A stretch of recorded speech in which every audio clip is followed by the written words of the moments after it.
Fala galera, tudo bem? Estamos de volta. Como prometido, vamos falar então de um dos organismos internais de poder de maior relevância na atualidade, a Organização Mundial do Comércio.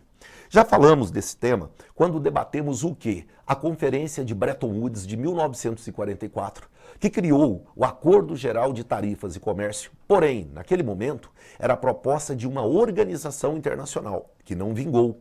Ela somente seria criada em 1946, a OIC. Porém, o elemento principal era o GATT, que surgiu em 47 como Acordo Geral de Tarifas e Comércio. O que nós passamos a ter então?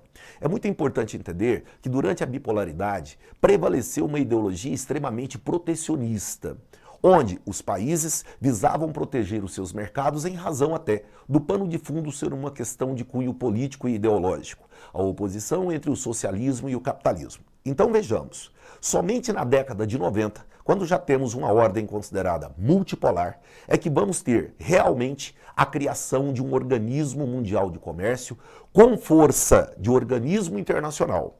Quando Marrocos, 94, Conferência de Marrakech. Ali vai nascer a OMC. Daí substitui o GATT. Por isso é comum nos vestibulares aparecer OMC, abre parênteses, ex-GATT, fecha parênteses. Porque entende-se que essa organização vai ter o mesmo papel que teria o GATT. Qual seria? Organizar, regulamentar relações comerciais de cunho bilateral e multilateral e estimular as trocas comerciais de forma menos desigual, mais equilibrada. Ora, então devemos pensar que as regras do comércio internacional começaram a ser o quê? Melhor reguladas, onde a OMC vai ter o papel de um Tribunal Internacional do Comércio, que poderá ser convocada para dirimir ou ainda solucionar controvérsias entre nações, nas suas relações bilaterais, multilaterais ou ainda no processo de regionalização e formação dos chamados blocos econômicos comerciais. O que vamos ter então?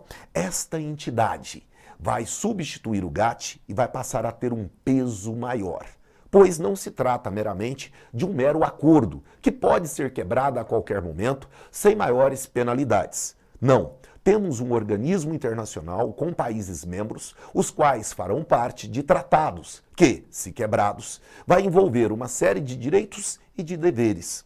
A OMC está surgindo num momento em que a guerra do comércio se acirra em razão do papel das holdings de atuação no mercado global. Qual é a máxima dos anos 90? Nós temos uma nova ordem mundial de caráter multipolar, pautada na oposição geoeconômica. O fortalecimento do comércio é necessário, porém sem deslealdade. Assim, qual seria então a importância da OMC? Número 1, regular o comércio, sem dúvida. Mas que tipo? Pois nós temos comércio de serviços, uma ampla circulação de informações, um trabalho intelectual extremo. O que eu vou ter? Uma complexa rede de fluxos materiais e imateriais que tem um valor agregado.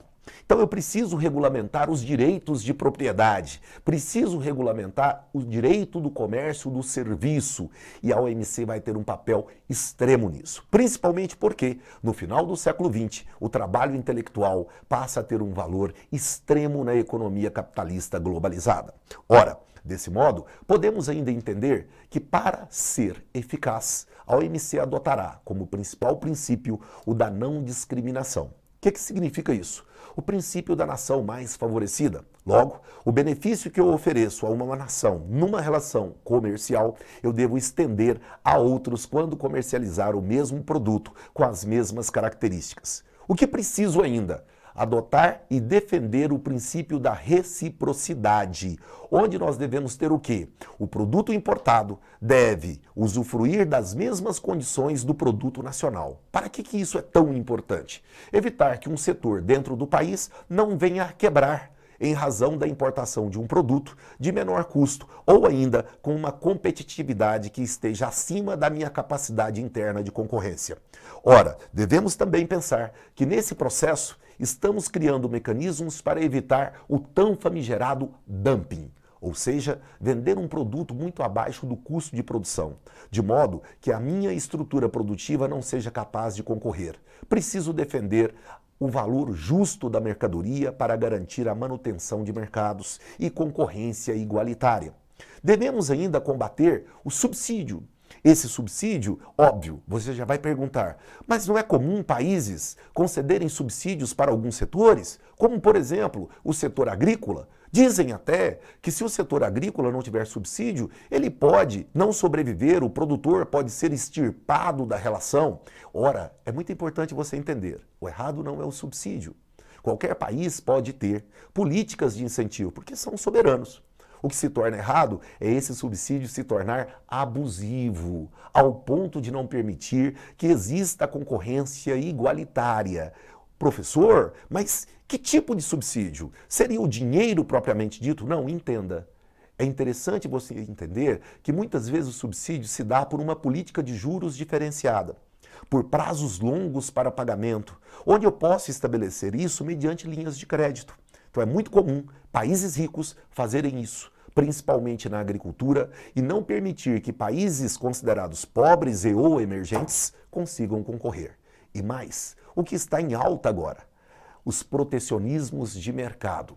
Você já deve ter observado que o novo governante dos Estados Unidos está lançando mão deste mecanismo contra a China, estabelecendo assim uma nova guerra comercial. Pode a OMC interferir? Pode, desde que ela seja convocada a interferir por aquele que, na relação, se sentir lesado. Ora, veja você que a OMC então tem um papel muito importante na atualidade do mercado internacional.